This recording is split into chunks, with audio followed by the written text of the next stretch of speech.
नमस्कार दोस्तों, education point channel पर आप सभी का स्वागत है। मेरा नाम है दीपक शोरान। हम chapter reaching the age of adolescence के बारे में पढ़ रहे थे। पिछले लेक्चर में हमने एडोलसेंस के बारे में डिस्कस किया था कि एडोलसेंस क्या होता है, और प्यूबर्टी के बारे में बताया था कि ये प्यूबर्टी होती क्या है। मीन्स एक स्टेज जिसके ऊपर हमारे अंदर जो रिप्रोडक्टिव ऑर्गन्स हैं वो एक्टिव हो जाए, तो उस स्टेज को क्या कहते हैं, उसे हम प्यूबर्टी कहते हैं। इन चीज़ों के बारे में हमने डिस्कस किया था। ये जो गर्ल्स के अंदर है थोड़ा टाइम से पहले भी स्टार्ट हो जाती है और बॉयज़ के अंदर थोड़ा सा लेट स्टार्ट होती है। अगर एज की बात करें तो गर्ल्स के अंदर ये 10 to 13 और बॉयज़ के अंदर 12 to 14 ईयर्स से स्टार्ट होती है। अब जब प्यूबर्टी आती है तो इस दौरान क्या हमें बॉडी के अंदर चेंजेस देखने को मिलते हैं। जिस तरह बॉयज़ के अंदर क्या होता है, कुछ उनकी आवाज़ भारी हो जाती है, उनके टेस्टिस स्पर्म का सिक्रेशन स्टार्ट कर देते हैं, यानी कि उनके अंदर स्पर्म्स बनना स्टार्ट हो जाते हैं, और जो रिप्रोडक्टिव ऑर्गन्स होते हैं उनका साइज़ भी इंक्रीज़ हो जाता है, उनकी बॉडी मस्कुलर हो जाती है, उनके फेस पर और चेस्ट पर हेयर्स ग्रो करना स्टार्ट कर देते हैं। ये कुछ बॉयज़ के अंदर चेंजेस थे। अब इसी तरह गर्ल्स की बात करें तो गर्ल्स के अंदर कौन कौन से चेंजेस देखने को मिलते हैं। उसी तरह अगर सबसे पहले तो प्यूबर्टी आती है तो क्या होता है, जो भी रिप्रोडक्टिव ऑर्गन्स होते हैं वो काम करना स्टार्ट कर देते हैं। तो फिर ओवरीज क्या करेंगे, एग्स को रिलीज करना स्टार्ट कर देंगी और मेंस्ट्रुएशन स्टार्ट हो जाएगा, और जितने भी रिप्रोडक्टिव ऑर्गन्स हैं उनके साइज के अंदर भी इंक्रीमेंट देखने को मिलेगा, और जो ब्रेस्ट होती है उनका भी साइज भी इंक्रीज हो जाता है। ये थे इनके अंदर चेंजेस। अब बात करते हैं हम थोड़ा सा इन चेंजेस के बारे में, थोड़ा सा डिटेल से जान लेते हैं कि किस तरह से होते हैं। देखो, अभी आपको बताया था कि प्यूबर्टी किसे कहते हैं। प्यूबर्टी मीन्स वो स्टेज जिसके ऊपर रिप्रोडक्टिव ऑर्गन्स काम करना स्टार्ट कर दें, तो उसे क्या कहते हैं, प्यूबर्टी। सबसे पहले बात करें हाइट की। जैसे ही क्या होगा कि हमारे अंदर प्यूबर्टी आ जाएगी तो उस दौरान क्या होगा, हमारी बॉडी से हार्मोन्स रिलीज होना स्टार्ट हो जाएंगे। यानी कि जो मेल के अंदर जो टेस्टिस होती हैं वो स्पर्म्स रिलीज करेंगी, और जो फीमेल के अंदर ओवरीज होती हैं वो एग्स को रिलीज करना स्टार्ट कर देती हैं। तो जैसे ही ये हार्मोन्स एक्टिव हो जाते हैं तो हमारी बॉडी के अंदर हमें डिफरेंट चेंजेस देखने को मिलते हैं। जिस तरह मैं बात करूँ हाइट की, तो जो हमारी मैक्सिमम हाइट के अंदर जो इंक्रीमेंट देखने को मिलता है, जो मीन्स जो मैक्सिमम हाइट इंक्रीज होती है वो हमारी इसी स्टेज के दौरान होती है, मीन्स प्यूबर्टी के बाद, यानी कि एडोलसेंस के अंदर। जो एडोलसेंस यानी कि जो हमारी किशोरावस्था है उसके दौरान हमारी जो बॉडी के अंदर है वो बहुत ज़्यादा चेंजेस आते हैं, और जो हाइट है वो रैपिडली ग्रो करती है। और जो मैक्सिमम हाइट, जितनी भी हमारी हाइट इंक्रीज होनी थी, यानी कि जितनी जो हाइट हम गेन करते हैं वो इसी टाइम पीरियड के दौरान गेन करते हैं। जिस तरह मैं बात करूँ, जब हम 8 ईयर्स के होते हैं तो उस दौरान क्या होता है, हमारी हाइट्स लगभग 72% होती है। मीन्स जो टोटल हाइट होती है उसकी 72% होती है। लेकिन जैसे ही हम 18 ईयर्स तक पहुंचते हैं तो हमारी हाइट क्या होती है, 100% पहुंच जाती है। ये मेल्स के अंदर। और फीमेल्स की बात करूं तो फीमेल्स के अंदर 8 ईयर की एज में लगभग उनकी हाइट 77% होती है। और जो लड़कियों के अंदर प्यूबर्टी पहले आती है तो उनकी 17 से पहले ही उनकी क्या होती है, लगभग 100% हाइट इंक्रीज हो चुकी होती है। तो इस प्रकार आप देखते हैं कि जो उनकी हाइट के अंदर इंक्रीमेंट होता है वो मैक्सिमम इसी एज के अंदर होता है। अब बात करते हैं सेकंड, जो शेप एंड अपीयरेंस की। मीन्स और उनकी जो शेप है और उनके जो अपीयरेंस, यानी कि देखने में किस तरह से दिखाई देते हैं उनके अंदर, मीन्स उनकी जो अपीयरेंस है उनके अंदर क्या क्या चेंजेस आते हैं। अगर मैं सबसे पहले शेप की बात करूं तो जो बॉयज होते हैं उनकी बॉडी कैसी हो जाती है, उनकी बॉडी मस्कुलर हो जाती है। और मस्कुलर हो जाती है, जो उनके शोल्डर होते हैं वो ब्रॉडन हो जाते हैं, यानी कि शोल्डर चौड़े हो जाते हैं। इसी तरह मैं अगर गर्ल्स की बात करूं तो गर्ल्स के बॉडी मस्कुलर नहीं होती, लेकिन जो उनके हिप्स होते हैं उनके हिप्स क्या होते हैं, चौड़े हो जाते हैं, यानी कि ब्रॉडन हो जाते हैं। तो इस दौरान आपने देखा कि जो इनकी शेप के अंदर जो चेंजेस आ रहे हैं वो किस स्टेज के अंदर आ रहे हैं, वो एडोलसेंस के अंदर आ रहे हैं। यानी कि जब उनके अंदर प्यूबर्टी आ जाती है तो उस दौरान आपको ये मैक्सिमम चेंजेस देखने को मिलते हैं। इसी तरह गर्ल्स के अंदर बात करें तो उनकी जो ब्रेस्ट होती हैं उनका भी साइज क्या हो जाता है, इंक्रीज हो जाता है। और जो लड़कियों की जो बॉयज होते हैं वो क्या होते हैं, ज़्यादा मस्कुलर होते हैं इन कंपैरिजन टू गर्ल्स। और जो बॉयज के अंदर जो एडम्स एप्पल होता है, क्या होता है, एडम्स एप्पल, यानी कि जब आप बोलते हो तो आपके, अगर मान लिया ये मेरी नेक है तो इधर आपको ये जो एक छोटा सा पार्ट है नेक के पास, ये जो आपको उभरा हुआ दिखाई देता है, इसे क्या बोलते हैं हम, इसे ही एडम्स एप्पल बोलते हैं। ये किस से बना होता है, ये कार्टिलेज से मिलकर बना होता है और ये हमारे जो हम साउंड प्रोड्यूस करते हैं उसमें बहुत ही हेल्पफुल होता है। तो इस दौरान आपने देखा कि जो एडम्स एप्पल है वो भी बॉयज़ के अंदर ज़्यादा ग्रो होता है इन कंपैरिजन टू गर्ल्स। इसी तरह अगर वॉइस की बात करें तो वॉइस बॉयज़ के अंदर कैसी होती है, बॉयज़ के अंदर लाउड होती है, मीन्स उसकी पिच वैल्यू क्या होगी, लो होगी। मीन्स उसकी लाउडनेस ज़्यादा होती है तो पिच क्या होगी, उसकी पिच वैल्यू लो होती है। लाउड यानी कि आपको तेज़ और भारी सुनाई देती है। लेकिन जो गर्ल्स की आवाज़ है वो कैसी होती है, वो सॉफ्ट होती है, लेकिन उसकी पिच वैल्यू क्या होती है, उसकी पिच वैल्यू आपको हाई देखने को मिलती है। इसी तरह अगर मैं बात करूँ कि पिंपल्स की या फिर एक्ने, वो किन्हें कहते हैं। जिस तरह आपने देखा होगा कि कई बार आपके फेस के ऊपर रेड स्पॉट्स हो जाते हैं। क्या हो जाते हैं, रेड स्पॉट्स। जो रेड स्पॉट्स होते हैं मीन्स जो लाल लाल धब्बे हो जाते हैं या फिर जिन्हें हम फुंसियाँ भी बोल देते हैं। तो ये जो पिंपल्स होते हैं किस वजह से होते हैं, आपने देखा कि जैसे हमारे अंदर प्यूबर्टी आई तो उस दौरान क्या होता है, जो हार्मोन्स एक्टिव हो जाते हैं। और अगर ये हार्मोन्स एक्टिव हो गए, अगर ये लिमिटेड नंबर में एक्टिव होते हैं तो ठीक है, लेकिन जब ये इनकी एक्सेस हो जाती है तो इस दौरान क्या होता है, जो हमारी स्किन के अंदर सीबेशियस ग्लैंड्स होती हैं। कौन सी ग्लैंड्स होती हैं, सीबेशियस। ये सीबेशियस ग्लैंड्स क्या करती हैं, ये सीबेशियस ग्लैंड्स एक ऑयल सिक्रेट करती हैं। क्या सिक्रेट करती हैं, ऑयल। या फिर मैं बात करूं सीबेशस या फिर कोई ऑयल, मतलब कि एक तरह का स्लिपरी लिक्विड या फिर कोई कुछ हम या फिर ऑयली सब्सटेंस भी बोल सकते हैं। तो फिर ये जब जैसे ही सीक्रेट करती हैं तो क्या होते हैं, जो हमारे स्किन के अंदर होल्स होते हैं वो उनसे बाहर निकलते हैं। लेकिन कई बार क्या होता है कि ये होल्स ब्लॉक हो जाते हैं। तो ये जैसे ही ब्लॉक होगा तो इस दौरान क्या होंगे, यहाँ पर क्या होगा, एक रेड स्पॉट बन जाएगा।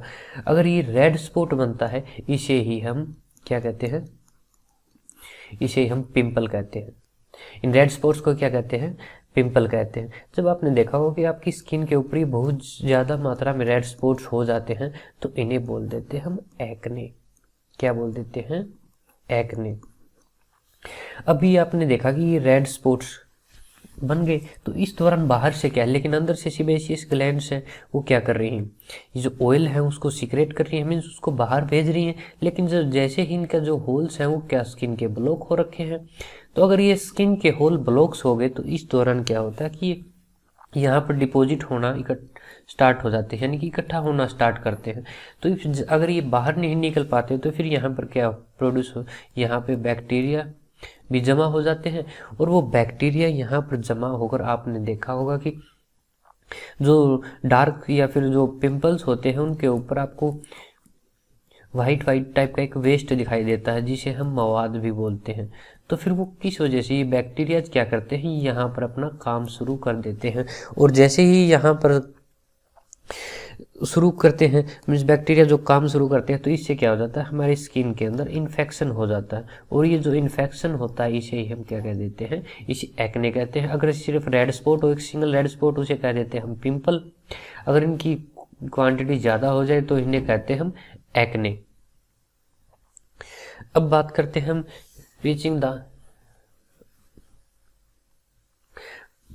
अब बात करते हैं हम mental, intellectual and emotional maturity. Means एक चीज़ तो आपने देखा कि आपके अंदर जो प्यूबर्टी आई तो इस दौरान क्या होंगे, आपके जो रिप्रोडक्टिव ऑर्गन्स हैं उनके अंदर तो मैच्योरिटी आ गई। मीन्स आपके जो रिप्रोडक्टिव ऑर्गन है उन्होंने तो काम करना शुरू कर दिया।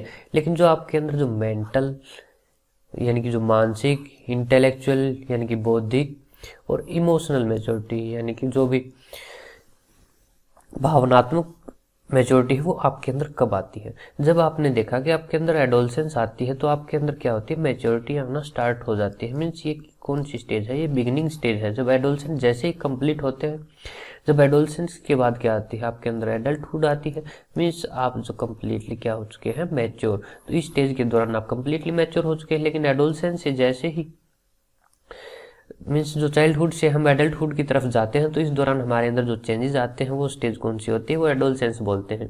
तो इस दौरान आपने देखा कि जो पर्सन की थिंकिंग है और जो बिहेवियर है, उसकी रीजनिंग एबिलिटी है, उसके अंदर बहुत सारे चेंजेस आते हैं।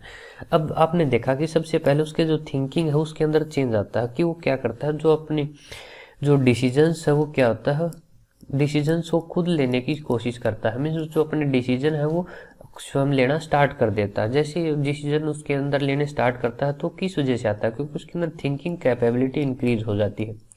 क्या हो जाती है? Thinking capability. मीन्स उस कोई भी चीज़ है वो उन चीज़ों के बारे में, अगर कोई भी उसके सराउंडिंग में कोई भी इंसिडेंट हो रहा है तो उन चीज़ों के बारे में सोचना शुरू कर देता है। तो अगर उस सोच रहा है तो इस दौरान आपने क्या देखा कि उसकी थिंकिंग के अंदर क्या हो रही है, इंप्रूवमेंट हो रही है। मीन्स उसके अंदर मेंटली मैच्योरिटी आ रही है। मीन्स उसके अंदर मेंटल मैच्योरिटी देखने को मिलेगी। तो अब इस स्टेज के अंदर दौरान क्या होता है कि जो उसकी जो लर्निंग कैपेबिलिटीज होती हैं वो सबसे ज़्यादा होती हैं। मीन्स इस एज के अंदर वो सबसे ज़्यादा चीज़ों को सीखता है। मीन्स उसकी याद करने की क्षमता या फिर कुछ नया सीखने की कैपेबिलिटी सबसे ज़्यादा होती है। और ये जो उसके अंदर रीजनिंग एबिलिटी भी इंक्रीज हो जाती है। अगर मीन्स वो क्या होता है कि वो एक जिस तरह अगर कोई भी टॉपिक है तो उसके ऊपर क्या करता है, वो एक दूसरे से रीजनिंग करते हैं। मीन्स तार्किक उनकी क्षमता, यानी कि एक दूसरे से, एक तरह की मैं बात करूं कि वो उसके प्रति, अगर मान ले कोई भी टॉपिक है, मैंने ले लिया कि कोई मैच्योरिटी है, अगर यही टॉपिक है, इसके ऊपर क्या होगा, वो अपने अपने डिफरेंट व्यूज देगा और उसके ऊपर क्या होंगे, आर्ग्यूमेंट्स होंगे।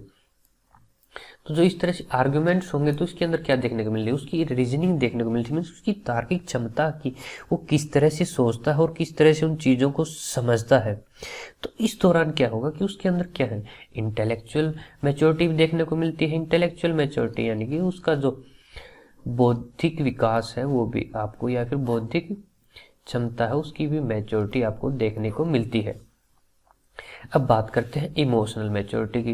तो अब आपने देखा कि जैसे ही आपके अंदर एडोलसेंस के अंदर होते हैं तो आपके अंदर डिफरेंट इमोशनल स्विंग्स आते हैं। स्विंग्स यानी कि अगर कभी आपको गुस्सा आएगा, कभी आपको खुशी महसूस होगी, कुछ कामों में आपको बोरियत महसूस होगी, कभी आपको चिंता होगी, कभी आपको दुख होगा। तो जब ये इस तरह के स्विंग्स आते हैं, यानी कि एकदम से आपके जो बिहेवियर के अंदर, यानी कि इमोशंस जो प्रोड्यूस हो रही है, यानी कि जो भावनाएं प्रोड्यूस हो रही है, तो इस दौरान आप देखते हैं कि आपको गुस्सा भी बहुत आता है। अगर कोई बात खुशी की बात होती है, आपको खुशी भी होती है। तो इस दौरान आपके अंदर क्या आती है कि इमोशनल मैच्योरिटी भी आ जाती है, यानी कि आप भावनात्मक रूप से भी पूरी तरह से परिपक्व हो जाते हैं। तो आपने देखा कि जो जैसे ही एडोलसेंस आता है या फिर उस दौरान जो प्यूबर्टी आती है तो उसके बाद उस आपकी बॉडी के अंदर चेंजेस भी आते हैं और धीरे धीरे आपके अंदर मेंटल, इंटेलेक्चुअल और इमोशनल मैच्योरिटी भी आनी स्टार्ट हो जाती है। और जब जैसे ही आप इस एडोलसेंस स्टेज को क्रॉस करते हैं, यानी कि आप एडल्ट बन जाते हैं, इस दौरान क्या होता है कि आपकी जो फिजिकली, मेंटली और इमोशनली कंप्लीटली आप मैच्योर हो चुके होते हैं।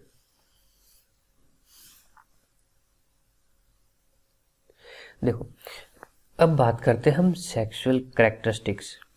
मीन्स जो सेक्सुअल कैरेक्टरिस्टिक्स होती क्या है, मीन्स आपने देखा कि कुछ कैरेक्टरिस्टिक हमारे जो बर्थ के टाइम है, मीन्स जब हमारा जन्म होता है तो उस दौरान हम हमारे जो डिफरेंट ऑर्गन्स हैं उनके बेसिस पर हमें ये आइडेंटिफाई किया जाता है कि हम मेल हैं या फिर फीमेल हैं।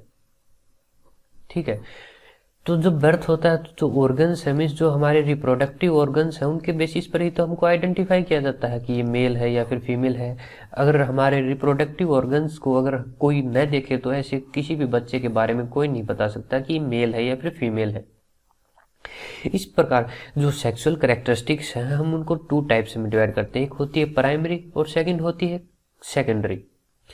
प्राइमरी कैरेक्टरिस्टिक्स किन्हें कहते हैं, वो सभी कैरेक्टर्स जो कैरेक्टरिस्टिक्स जो हमारे बर्थ के टाइम प्रेजेंट होती है उन्हें कहते हैं हम प्राइमरी सेक्सुअल कैरेक्टरिस्टिक्स। मीन्स जो हमारे जन्म के समय प्रेजेंट होती हैं, जिन कैरेक्टरिस्टिक्स के बेसिस पे हम मेल या फीमेल आइडेंटिफाई करते हैं उन्हें कहते हैं हम प्राइमरी सेक्सुअल कैरेक्टरिस्टिक्स। इसी तरह मैं बात करूँ secondary characteristics. Secondary sexual characteristics कौन सी होती हैं? ये वो सभी कैरेक्टरिस्टिक्स जो हमारे अंदर एडोलसेंस के अंदर या फिर मैं कहूँ कि प्यूबर्टी के बाद स्टार्ट होती हैं, जिनके बेसिस पर हम मेल और फीमेल को आइडेंटिफाई करते हैं,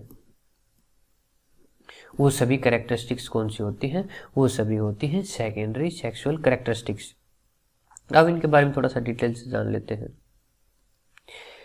सेकेंडरी सेक्सुअल कैरेक्टरिस्टिक्स, जैसा कि आपको बताया था कि ये कब होती हैं। मीन्स सेक्सुअल कैरेक्टरिस्टिक्स वो होती हैं जिनके अंदर हम मेल्स और फीमेल के अंदर आइडेंटिफाई कर सकें, तो उनको बोलते हैं हम सेक्सुअल कैरेक्टरिस्टिक्स। लेकिन प्राइमरी तो क्या होता है कि हम जो बर्थ के टाइम ही आइडेंटिफाई कर लेते हैं, वो हो जाती है प्राइमरी।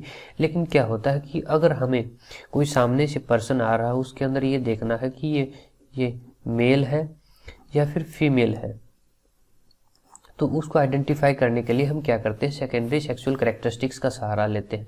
अगर सेकेंडरी सेक्सुअल कैरेक्टरिस्टिक्स के एग्जांपल्स की बात करें तो जिस तरह अगर मान लिया किसी के फेस के ऊपर क्या है, बियर्ड है या फिर दाढ़ी है या फिर माउस्टेच यानी कि मूछें हैं, तो हम क्या कह सकते हैं कि वो मेल है।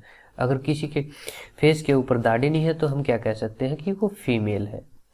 इसी तरह अगर बात करूँ ब्रेस्ट की, कि अगर फीमेल होगी तो मीन्स उसके अंदर ब्रेस्ट भी होंगी। तो क्योंकि ब्रेस्ट का साइज किसके अंदर ज़्यादा होता है? फीमेल के अंदर क्या होती है? ब्रेस्ट होती हैं, जो हमें बिल्कुल सेपरेटली या फिर हम इजीली बता सकते हैं कि ये मेल है या फिर फीमेल है। अब इन सेकेंडरी कैरेक्टरिस्टिक्स के बारे में कौन कौन सी है जो हमें मेल्स के अंदर देखने को मिलती है और कौन कौन सी है जो हमें फीमेल्स के अंदर देखने को मिलती है। अगर मेल्स के अंदर बात करें तो सेकेंडरी कैरेक्टरिस्टिक्स की, तो अब देखा कि सबसे पहले तो क्या हुआ, जो उसकी जो बॉडी पार्ट्स है या फिर जिस तरह मैं बात करूं फेस या फिर कोई और आर्मपिट्स या फिर और कोई प्राइवेट पार्ट्स जहाँ पर क्या होते हैं हेयर ग्रो होना स्टार्ट हो जाते हैं। ये क्या होता है? ये कब आते हैं? जब आपके अंदर प्यूबर्टी आती है या फिर जो आपके सेक्सुअल हार्मोन्स हैं, यानी कि जो मेल सेक्सुअल हार्मोन होते हैं उन्हें बोलते हैं हम टेस्टोस्टेरिन। क्या बोलते हैं? टेस्टोस्टेरिन बोलते हैं। और ये कहाँ से आते हैं? ये अभी आपको बताया था कि जो हमारे टेस्टिज होती हैं वहाँ से क्या रिलीज होते हैं ये हार्मोन टेस्टोस्टेरिन। और जो सेल्स होती हैं उन्हें क्या बोलते हैं? उन्हें बोलते हैं हम स्पर्म्स। और जो मेल्स की जो शोल्डर है और जो चेस्ट है यानी कि जो छाती है वो क्या होती है? चौड़ी होना स्टार्ट हो जाती है और उनकी बॉडी कैसी हो जाती है? मस्कुलर हो जाती है। और जो लड़कों की आवाज़ होती है वो क्या हो जाती है? भारी हो जाती है। और उसकी जो पिच वैल्यू है वो क्या हो जाती है? डाउन। क्योंकि जितनी भारी आवाज़ होगी या फिर जितनी डीपर वॉइस होगी या फिर जितनी लाउड होगी उसकी पिच वैल्यू क्या होगी? उतनी ही ज़्यादा कम होगी।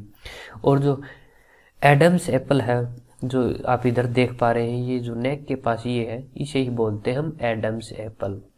तो ये एडम्स एप्पल ही है बॉयज के अंदर। आपको इसका साइज ज़्यादा देखने को मिलता है इन कंपैरिजन टू गर्ल्स। इसी तरह बात करें हम फीमेल्स की, तो फीमेल्स के अंदर कौन कौन सी सेकेंडरी सेक्सुअल कैरेक्टरिस्टिक्स हैं जिनके बेसिस पर हम कह सकते हैं कि ये फीमेल है। तो फीमेल के अंदर सबसे पहले तो हम सेक्सुअल हार्मोन्स की बात करें तो उन्हें कहते हैं हम एस्ट्रोजन। कहीं पर आपको अगर OESTROGEN अगर ये स्पेलिंग में देखने को मिले तो गलत नहीं है। इसे भी हम कभी ये स्पेलिंग यूज कर लेता है और कभी ये, दोनों है क्या? दोनों है, एस्ट्रोजन ही है। ठीक है। जो फीमेल सेक्स हार्मोन्स होते हैं उन्हें क्या कहते हैं? एस्ट्रोजन कहते हैं। ये कहाँ बनते हैं? ये ओवरीज के अंदर बनते हैं। जो मेल हार्मोन थे उन्हें क्या कह रहे थे? उन्हें हम टेस्टोस्टेरिन कह रहे थे। क्या कह रहे थे? टेस्टोस्टेरिन कह रहे थे। कहाँ बन रहे थे? ये बन रहे थे आपके टेस्टिज के अंदर। और जो फीमेल हार्मोन्स हैं वो कौन से हैं? एस्ट्रोजन। कहाँ बनते हैं? ये ओवरीज के अंदर बनते हैं। अब बात करते हैं कैरेक्टरिस्टिक्स की। जो कैरेक्टरिस्टिक्स हैं जो आपकी गर्ल्स के अंदर है वो ब्रेस्ट के अंदर डेवलपमेंट देखने को मिलती है। मीन्स उनके अंदर साइज क्या हो जाता है? इंक्रीज हो जाता है। और जो उनके हिप्स हैं वो ब्रॉडन हो जाते हैं, यानी कि जो हिप्स हैं वो चौड़े हो जाते हैं। और जो लड़कियों की आवाज़ है कैसी होती है, वो सॉफ्ट होती है, लेकिन उसकी पिच वैल्यू बहुत ही ज़्यादा होती है। मीन्स आपने देखा होगा कि जब चिल्ली लगाते हैं तो लड़कियों की जो आवाज़ है वो बहुत दूर तक जाती है, क्योंकि उसकी पिच वैल्यू क्या होती है, ज़्यादा होती है, लेकिन वैसे सॉफ्ट होती है, लेकिन उसकी पिच वैल्यू ज़्यादा होती है। तो ये थी जो हमारी मेल्स और फीमेल्स के अंदर कुछ सेक्सुअल कैरेक्टरिस्टिक्स जो आपको देखने को मिलती हैं। अब बात करते हैं हम हार्मोन्स की। देखो, हार्मोन किसे कहते हैं या फिर हॉर्मोन्स। हार्मोन्स किन्हें कहते हैं? हार्मोन वो केमिकल सब्सटेंसेस हैं, क्या है, वो केमिकल सब्सटेंसेस हैं जो लिविंग ऑर्गेनिजम्स के अंदर क्या करते हैं, जो उनकी ग्रोथ है, जो और जो एक्टिविटीज़ हैं उनके अंदर क्या करते हैं, कोऑर्डिनेशन बना के रखते हैं। क्या करते हैं? कोऑर्डिनेशन बना के रखते हैं। क्योंकि आपने देखा कि जैसे ही आपकी क्या होती है, प्यूबर्टी आती है, तो क्या होता है कि आपके जो रिप्रोडक्टिव ऑर्गन्स हैं वो एक्टिव हो जाते हैं, और रिप्रोडक्टिव ऑर्गन्स एक्टिव होते हैं तो हॉर्मोन्स भी क्या होते हैं, रिलीज होना स्टार्ट हो जाते हैं। और जैसे ही हार्मोन रिलीज होते हैं तो आपकी हाइट के अंदर क्या होता है, सडन इंक्रीज देखने को मिलता है, हाइट के अंदर इंक्रीज देखने को मिलता है। और जो भी सेकेंडरी सेक्सुअल कैरेक्टरिस्टिक्स भी आपको देखने को मिलती है। मीन्स जिस तरह बॉयज़ के अंदर आपके बॉडी मस्कुलर हो जाती है, फेस के अंदर, फेस पर या फिर चेस्ट के ऊपर क्या है, हेयर्स ग्रो होना स्टार्ट हो जाते हैं, और फीमेल्स के अंदर जिस तरह आपके हिप्स चौड़े हो जाते हैं और जो आपकी ब्रेस्ट का साइज है वो भी इंक्रीज होने लगता है। तो फिर इस दौरान आपने देखा कि क्या जो हमारे रिप्रोडक्टिव ऑर्गन्स हैं, जो हमारे रिप्रोडक्टिव ऑर्गन्स हैं उनके और जो हमारे जो सेकेंडरी सेक्सुअल कैरेक्टरिस्टिक्स हैं उनके बीच जो कोऑर्डिनेशन का काम कर रहे हैं वो किसने किया, वो हार्मोन्स ने किया। तो इस तरह आप देखें कि जो हमारी बॉडी के अंदर हार्मोन्स का एक बहुत ही इंपॉर्टेंट रोल है। मीन्स जैसे ही जैसे हमारे अंदर मैच्योरिटी आती है तो क्या होता है कि हमारे अंदर जो बॉडी का जो कम्प्लीटली कोऑर्डिनेशन है वो कौन बनाता है, हार्मोन्स। हार्मोन्स की वजह से आपने देखा होगा कि जब कोई भी फीमेल है अगर वो प्रेग्नेंट हो जाती है तो उस दौरान क्या होते हैं कि कुछ हार्मोन्स होते हैं जो भी उनकी ब्रेस्ट के अंदर क्या करते हैं, दूध बनाना स्टार्ट कर देते हैं, यानी कि उनके अंदर मिल्क स्टार्ट हो जाता है, जिसकी वजह से अगर जैसे ही बच्चे का जन्म होता है तो फिर वो क्या होता है, उसे दूध की सख्त ज़रूरत होती है। तो फिर वो दूध भी किसकी वजह से बना, वो भी हार्मोन्स की वजह से बना। तो इस प्रकार जो कोऑर्डिनेशन बना हुआ हमारी बॉडी के अंदर वो मेनली कौन रिस्पॉन्सिबल, उसके लिए हार्मोन्स ही रिस्पॉन्सिबल है। अब बात करते हैं कि exocrine and endocrine glands. Exocrine glands किन्हें कहते हैं और एंडोक्राइन ग्लैंड्स किन्हें कहते हैं। सबसे पहले तो बात करें ग्लैंड्स किन्हें कहते हैं। ग्लैंड्स को हिंदी में हम ग्रंथियां कहते हैं। ग्लैंड एक स्ट्रक्चर होता है, मीन्स कोई भी एक ऑर्गन कह सकते हैं या फिर टिश्यू कह सकते हैं, क्या करता है, एक सब्सटेंस सिक्रेट करता है, मीन्स उसके अंदर से कोई लिक्विड आता है। जो लिक्विड किसी भी तरह का हो सकता है। तो ग्लैंड्स क्या करती है, मीन्स एक स्पेसिफिक सब्सटेंस सिक्रेट करती है, यानी कि कुछ लिक्विड छोड़ती हैं। उन सभी को क्या कहते हैं, उन्हें हम ग्लैंड कहते हैं। जिस तरह आपने देखा होगा कि हमारे गर्मियों में पसीना आता है तो वो कहाँ से आता है, जो स्वेटिंग ग्लैंड्स है वहीं से तो आता है। तो ये जो पसीना कहाँ से आया, स्वेटिंग ग्लैंड से आया। ग्लैंड्स ने क्या किया, लिक्विड, स्पेसिफिक लिक्विड सिक्रेट किया।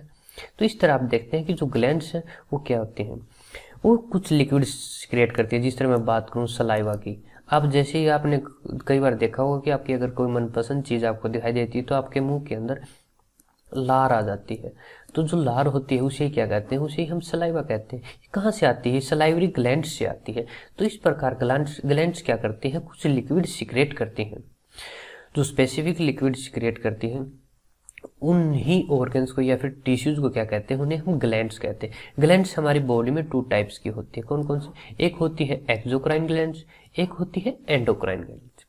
एंडोक्राइन ग्लैंड्स कौन सी होती हैं, एंडो का मतलब होता है इनसाइड और एक्सो का मतलब होता है आउटसाइड।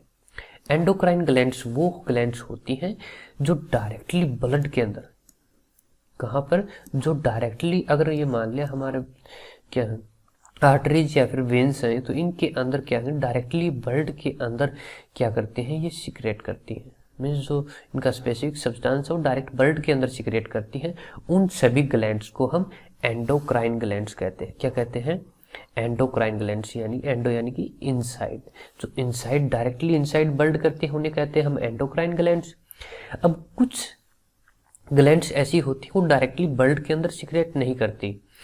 जिस तरह अगर मान लिया कोई ग्लैंड है, ये सिक्रेट करती है, लेकिन किसके थ्रू करती है? कोई इसका एक सेपरेट पाइप है उसके थ्रू सिक्रेट करती है।